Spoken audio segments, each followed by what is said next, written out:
Claude's been doing this now for, I guess, well over 11 years.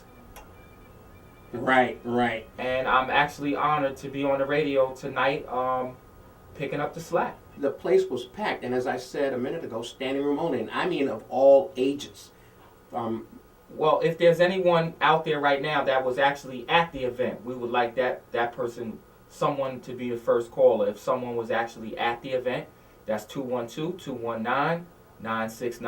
The first people I ever heard saying Governor Patterson should not run was the Obama administration. You're right about that. You're right about that. Before I heard any Republicans or any natural adversaries, I heard it from the head of the Democratic Party himself, briefly.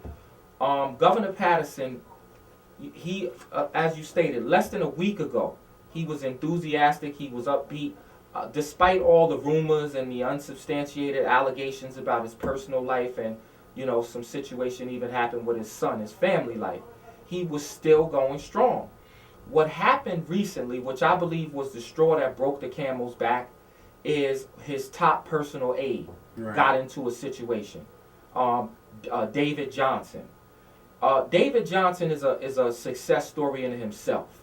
I saw the media was going after him for some prior criminal history that he had as a juvenile, some drug convictions or etc. And at that point, I felt like David was not a person who should ostracize himself from the governor or bow his head in the sand. I thought it was exemplary that he was an example to someone maybe out on the corners in Jamaica, Queens, or Brownsville, Brooklyn right now, you know, struggling in this urban environment. Maybe they could look and say, wow, the governor's top personal aide, had drug convictions, and now look at him, Dr. Gray. And I say this with all due respect, but there are several facts. You know, you keep saying allegedly or what have you, and I think we should go on the record and let it be known that you were a Patterson supporter. You did work on the campaign. Is that correct? That's correct. Okay, well, I'm an independent journalist, and my job to the people is to just deliver the facts. I let them make their own decisions. So your job? I'm going to let you know. There are several facts. These are not allegations. David Johnson was, charges were filed against him for domestic abuse. He was charged with some form of assault on his girlfriend. He used, allegedly, now I'll say, he used his political connection to the governor. He got the state police involved in some form or fashion.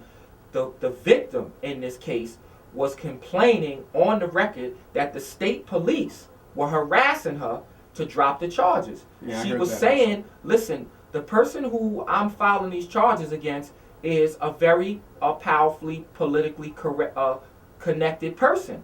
And the state police are calling me. And she was afraid. Right. So at some point, it was the day before the court case was supposed to go on, take place, before she was due in court. This is a fact. The governor has acknowledged this. That someone called the girl and told her to call another number. She called the number and it was the governor. They spoke for what is agreed upon by both sides for about a minute. Both sides say that the case was actually never mentioned directly. But for whatever reason, whatever was said, the woman did not go to court the next day, and David Johnson's case was dismissed. Okay. Now, that's what happened. Okay. And, the media is very powerful because it's not like, to my knowledge, any law enforcement or anything like that, put a gun to Patterson's head and told him not to run. Just the media, the pressure from the media. And this is also media, what we're doing right now, radio.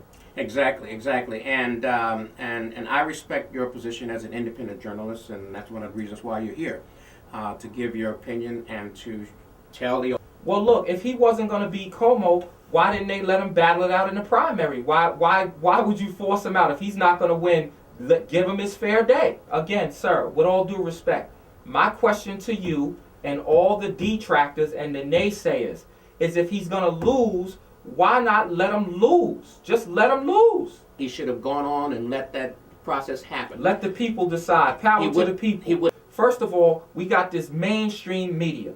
People been protesting against the New York Post since I was a little boy, and I'm in my mid-30s. So this is what they do. But what happens when some media outlet, such as Claude's show, where I'm filling in today, I represent independent minority media. These politicians, they don't support minority media. So this is a self-inflicted wound. People who would rather go out there and give the truth objectively might want to throw their support behind some of these politicians they don't support. So that's number one. When you don't own your own media, you can't tell your own story. Somebody else is going to tell it for you. I'll tell you this, we were there, myself and Dr. Gray, we got the footage. Along with about 3,000 or 4,000 people. We got another caller, Dr. Gray. We got the people energized. Okay. Can I ask you a question? I just want to throw this out there. Let's be progressive thinkers. What can we do? Let's hear from you. I want to put you on the spot.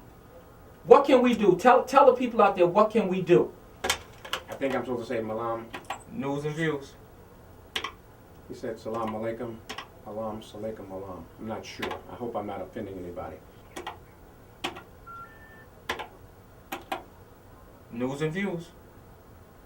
Yes.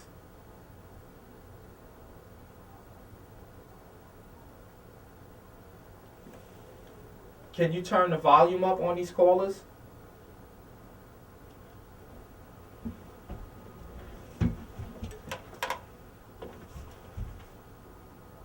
Okay.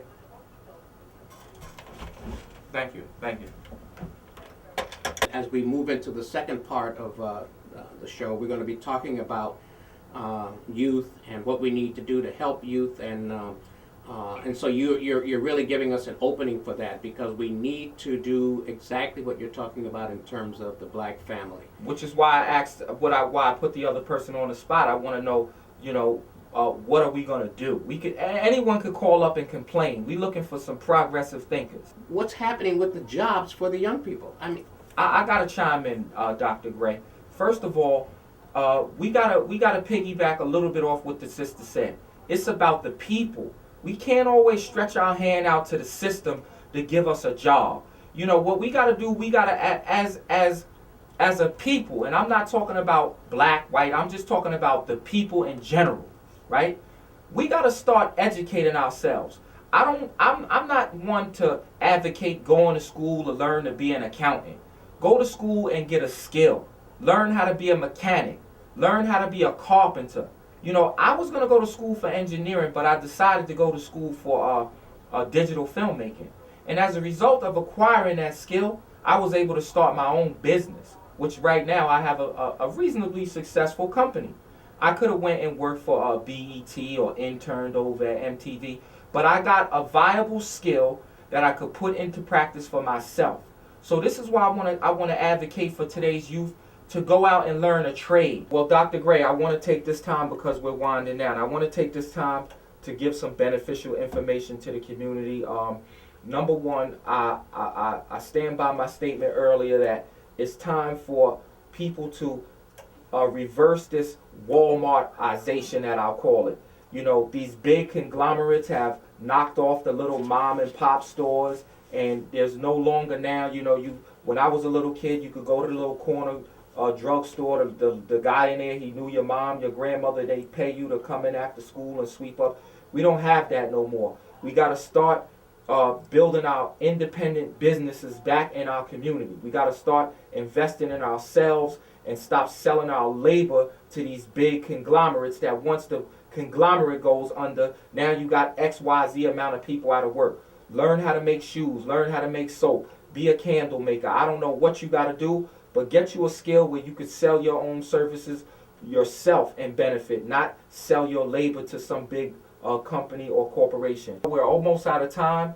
I want to just piggyback. Number one, he's a minority, he's black and he's blind. Yeah. If he was worthless like they try to make him seem out to be, he would have never made it to where he was. Exactly. David Patterson has got to be a dynamic individual. He was a lawyer, I believe. He's an eloquent spokesman. He's a personable person. But he played politics, and politics played him. That's the bottom line.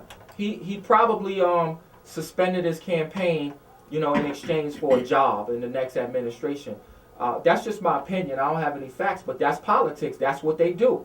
Well, in any event, I just want to spend these next few minutes talking about. Well, we got 1 minute, Dr. Gray. 1 minute, okay. If you're an employer out there, you've heard Tony talk about the need to have, for the young people, the need to develop a skill that they can market and use to promote themselves. It's going to be difficult in light of what's going on media, to compete with that. But I totally agree that those skills, that people should do that, young people should do that. But I would speak to those employers that you would employ the young people, hire them. And politicians, find a way to get money into the community. Well, that's about all the time we have. We're going down to the last 15 seconds. I want to thank everyone for calling in. It's been a dynamic show. It's just shown me that I don't know how Claude does it, because an hour is not enough. But I just want to say to everyone out there, thank you and God bless. Amen.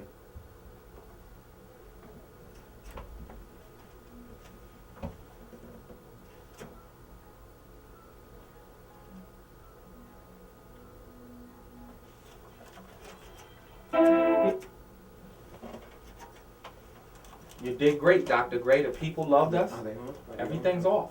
Okay. No, you did great, man. You're good.